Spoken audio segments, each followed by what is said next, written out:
Hello everyone, welcome to the channel. आज हम पाठ योजना 12 डिस्कस करेंगे।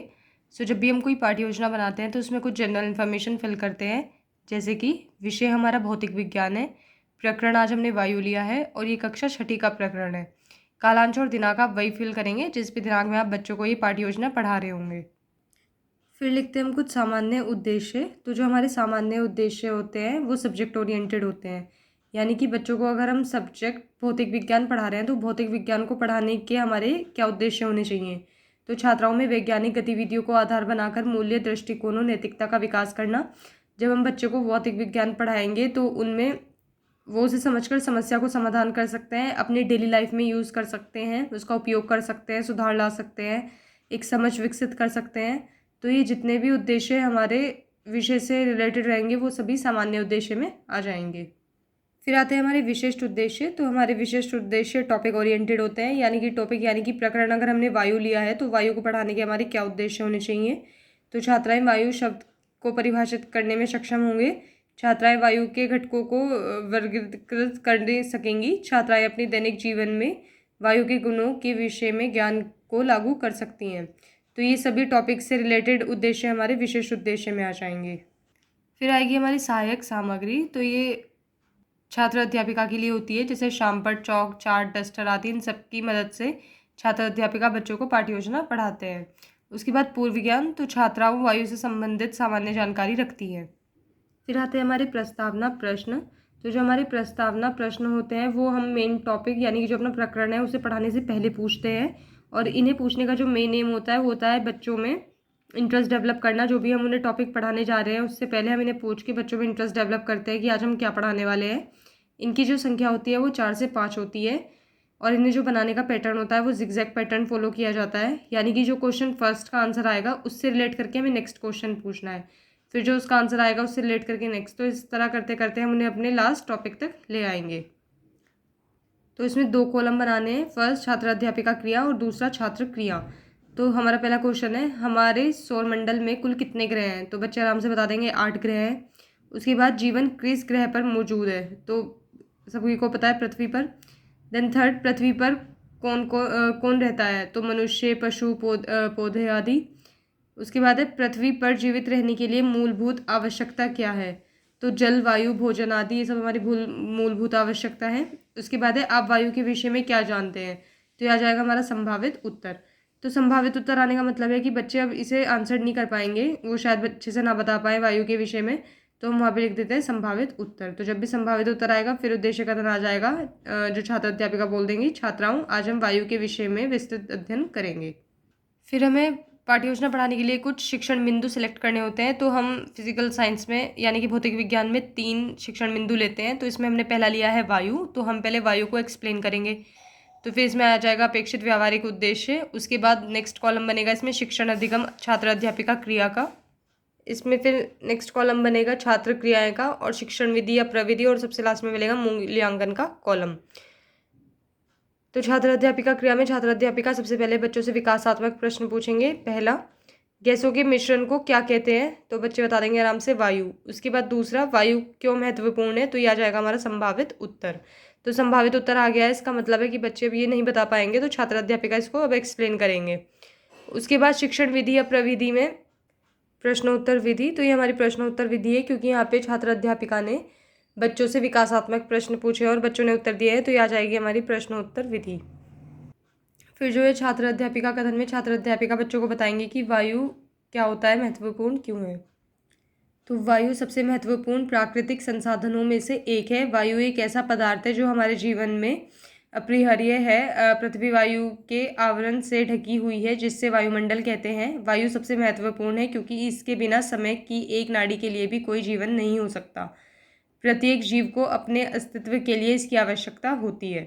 तो ये हमने यहाँ पे वायु के बारे में एक्सप्लेन कर दिया है। अगर आप चाहें तो इसमें और इन्फॉर्मेशन ऐड कर सकते हैं, लेकिन आपको उतना ही एक शिक्षण बिंदु में लिखना है जितना आप पढ़ा सकें। उसके बाद आता है छात्र क्रियाएं में सभी छात्राएं ध्यानपूर्वक सुनेंगी तथा शामपट कार्य को अपनी उत्तर पुस्तिका में अंकित करेंगी। उसके बाद जो ये शिक्षण विधि या प्रविधि है, तो यहाँ पे व्याख्या विधि है, क्योंकि छात्र अध्यापिका ने व्याख्या की है, जो भी उन्होंने शिक्षण बिंदु था उसे अच्छे से समझाया है, तो हम यहाँ पे लिख देंगे व्याख्या विधि।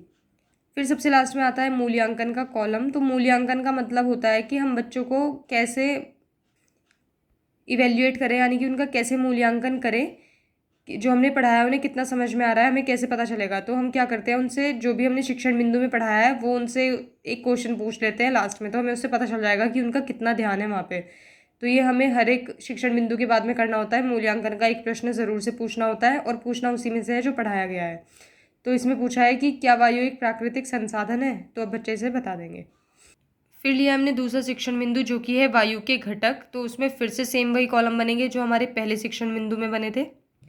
तो छात्र अध्यापिका क्रिया में सबसे पहले विकासात्मक प्रश्न पहला, वायु में उपस्थित कुछ गैसों के नाम बताइए। तो ये सभी को बेसिक पता होता है कि वायु में ऑक्सीजन होती है, कार्बन डाइऑक्साइड होती है, बच्चे और भी कुछ बता सकते हैं। तो फिर उसके बाद सेकंड, वायु में कार्बन डाइऑक्साइड की सांद्रता कितनी होती है। तो ये आ जाएगा संभावित उत्तर। इसका मतलब अब जो छात्र अध्यापिका है वो बताएंगे बच्चों को कि कितनी होती है। उसके बाद जो ये शिक्षण विधि या प्रविधि है, तो ये प्रश्न उत्तर विधि है, क्योंकि यहाँ पे विकासात्मक प्रश्न पूछे गए हैं तो हम वही लिख देंगे प्रश्नोत्तर विधि। फिर आती है हमारी छात्र अध्यापिका कथन। तो वायु के मुख्य घटक इस प्रकार हैं। पहला, ऑक्सीजन। यह सबसे महत्वपूर्ण रासायनिक तत्व है जिससे वायु बना है। इसका प्रतीक ओ है और इसकी परमाणु संख्या 8 है। उसके बाद दूसरा हमने लिया है कार्बन डाइऑक्साइड। तो यह 0.04% की सांद्रता के साथ एक ट्रेस गैस है। CO2 इसका प्रतीक है और इसका परमाणु क्रमांक 6 है। उसके बाद तीसरा हमने लिया है नाइट्रोजन। तो यह 78% की सांद्रता वाली गैस है। इसका प्रतीक N है और परमाणु क्रमांक 7 है। तो ये सब हमने इन्फॉर्मेशन यहाँ लिखी है, आप चाहे तो इसमें और ऐड कर सकते हैं। उसके बाद छात्र क्रिया में आएगा, छात्र ध्यानपूर्वक सुनेंगी तथा शामपट कार्य को अपनी उत्तर पुस्तिका में अंकित करेंगी। उसके बाद आएगी हमारी शिक्षण विधि या प्रविधि। तो ये व्याख्या विधि है। फिर सबसे आखिरी में पूछा जाएगा मूल्यांकन का प्रश्न। तो ये हमारा है नाइट्रोजन के विषय में आप क्या जानते हैं, तो ये बच्चों को बताना है। फिर आता है हमारा तीसरा शिक्षण बिंदु जो कि हमने लिया है वायु के गुण। इसमें भी फिर से सेम वही कॉलम बनेंगे जो हमने पहले दो शिक्षण बिंदु में बनाए हैं। तो इसमें सबसे पहले छात्र अध्यापिका क्रिया में विकासात्मक प्रश्न पहला, कार्बन डाइऑक्साइड का प्रतीक क्या है। तो अब आराम से बता देंगे CO2 है। देन दूसरा, वायु के गुण क्या हैं। तो यह आ जाएगा संभावित उत्तर, यानी कि अब बच्चे इसे नहीं बता पाएंगे तो संभावित उत्तर के बाद छात्र अध्यापिका इसको बताएंगे। उसके बाद जो ये शिक्षण विधि या प्रविधि है तो प्रश्नोत्तर विधि है, क्योंकि विकासात्मक प्रश्न पूछे गए हैं तो वही हमने यहाँ पे लिखी है। उसके बाद छात्र अध्यापिका कथन में वायु के गुण इस प्रकार हैं। पहला, वायु का आमतौर पर कोई रंग या कर्म नहीं होता। यह एक अजय पदार्थ है जिसे केवल महसूस किया जा सकता है। दूसरा, यह विभिन्न गैसों का मिश्रण है, इसलिए हर दूसरे पदार्थ की तरह ये भी जगह घेरते हैं। तीसरा, गर्म करने पर यह फैलती है और अधिक स्थान घेरती है। यह जितनी अधिक फैलती है उतनी ही पतली होती जाती है। उसके बाद छात्राएं क्रियाएं में आएगा, छात्राएं ध्यानपूर्वक सुनेंगी तथा शामपट कार्य को अपनी उत्तर पुस्तिका में अंकित करेंगी। और फिर आएगी हमारी शिक्षण विधि या प्रविधि। तो ये व्याख्या विधि है। फिर सबसे बाद में मूल्यांकन प्रश्न। तो ये वायु का रंग कौन सा होता है, तो इसमें बच्चों को बताना है। फिर आते हैं हमारे पुनरावृत्ति प्रश्न। तो ये एक तरह का रिवीजन होता है, रिकैप होता है। जो भी हमने अब तक तीनों शिक्षण बिंदु पढ़ाए हैं तो हम किसी फिलअप की, ट्रू फॉल्स की या शॉर्ट क्वेश्चंस की फॉर्म में बच्चों से पूछते हैं, जिनसे उनका पूरी तरह से रिवीजन हो जाए जो भी हमने उन्हें शिक्षण बिंदु अब तक पढ़ाए हैं। तो प्रश्न पहला, वायु पृथ्वी पर डैश संसाधनों में से एक है। दूसरा, वायु के बिना पृथ्वी पर कोई जीवन नहीं हो सकता। तो इसमें बताना है ये सही है या गलत। तीसरा, वायु के घटक क्या है। और चौथा, वायु के गुण क्या है। तो इन सभी क्वेश्चंस की हेल्प से हम बच्चों का रिवीजन करा देते हैं। फिर जो सबसे ज़रूरी होता है वो होता है गृह कार्य। तो ये छात्र अध्यापकों को ज़रूर से देना होता है गृह कार्य, और नेक्स्ट डे आके बच्चों को इसे चेक भी करवाना होता है। तो प्रश्न पहला है, वायु में उपस्थित ऑक्सीजन और कार्बन डाइऑक्साइड की सांद्रता कितनी है। दूसरा, वायु के 3 गुण लिखिए।